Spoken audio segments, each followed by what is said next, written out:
here today is show you how you can anonymize pretty much all footprinting traffic or Nmap or traffic generated by Nmap when you're gathering information, or even your web browsing traffic in a different fashion other than using a Tor browser, and how you can cover your tracks in general no matter what you are doing pretty much. So one of the first things that you do need to do, in Kali Linux it comes pre-installed, so you need Tor and ProxyChains. These two things you would install on some other systems, Linux systems or Windows systems, doesn't matter. Tor is kind of tricky. I have seen versions where Tor is not installed by default, and I have specified in the previous tutorial, I do believe, how to install Tor, no problems. But yeah, what you would need to do here is simply configure and not install anything. So let's just navigate over to the etc ProxyChains configuration file, nano/etc ProxyChains.conf. Press enter, and there we go. We are in the configuration file. Let me just expand this actually. And what ProxyChains is, well, it gives you an ability to route your traffic through a series of proxy servers and stay anonymous in such a fashion by hiding behind them, or by having them forward your requests so that it looks to the other side that your requests are coming from them as opposed from you. Surprisingly enough, there are a large amount of free proxy servers out there that you can use, but they're not very stable. You know, they go up and down and they're not very fast. So for specific targets, they can be useful, not for brute forcing, not for any form of brute forcing attacks. But if you are doing something to a certain target, if you're trying to log in or you're already logged in, you can definitely do it through ProxyChains, and it will be reasonably fast and reasonably stable as well. But if you're doing some sort of mass scanning or you're brute forcing a password or something of a kind, ProxyChains with a list of proxies selected from the internet, free proxies that is, that's not going to work out. I mean, it's going to work out eventually in a technical sense, but it will consume more time than you can spare, and by more time than you can spare, I mean like a month or two to do a simple scan. So that's not an option there. There are other ways of doing that, but for the time being, I just want to show you how you can use ProxyChains, how you can configure it actually, because it's really useful.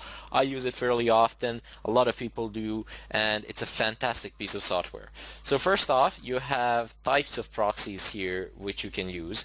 You have HTTP, SOX4, and SOX5. Now there are fundamental differences between these protocols.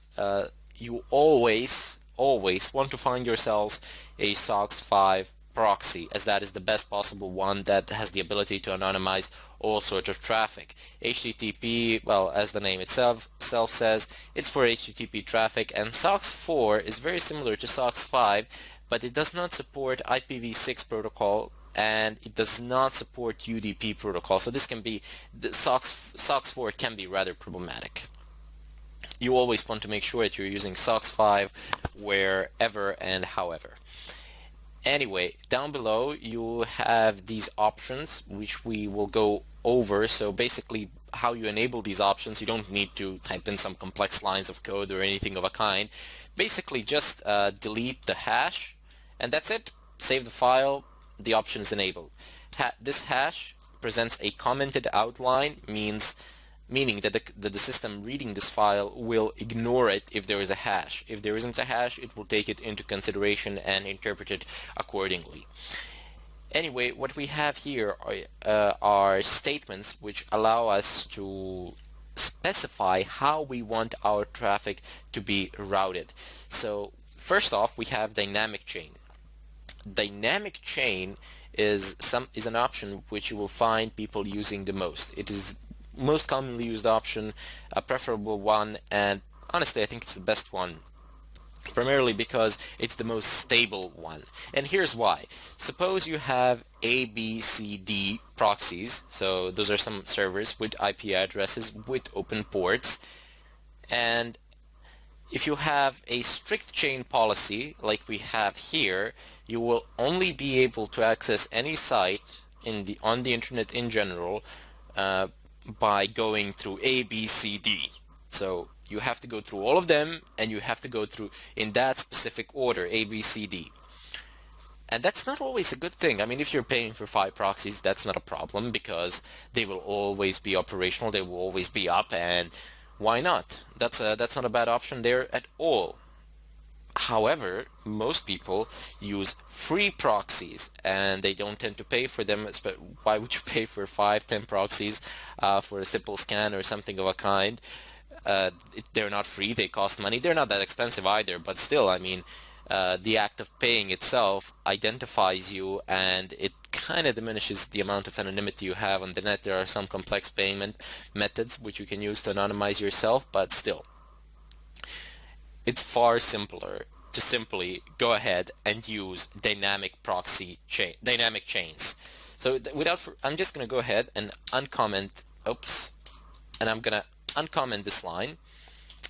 Go ahead down below and comment this line out. So strict chains will no longer be used.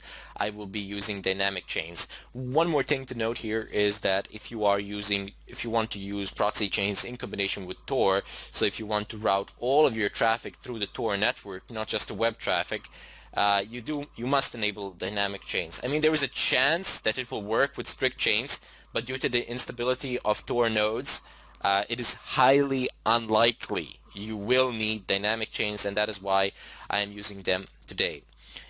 Anyway, if you are using dynamic chains, it just gives you the ability to go from A, B, C, D to your desired destination by not having to adhere to any order. So let's say that C is down, you would go A, B, D, and it would work no problems. Even if B was down, you would go A, D, and you would still reach the destination. So as long as one single proxy is functional, it's going to work, and you don't require any specific order to it.